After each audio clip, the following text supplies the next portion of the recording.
You've just imported your green screen to Davinci Resolve. What's next? Select your green screen clip.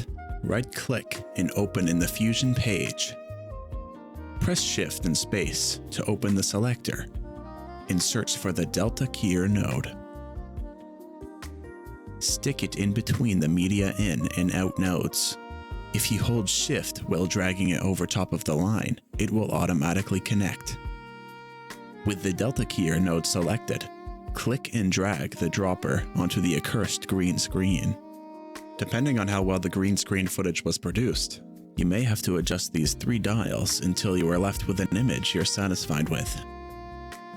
And that's all there is to it. Take it easy there. Holy crap. Oh my god.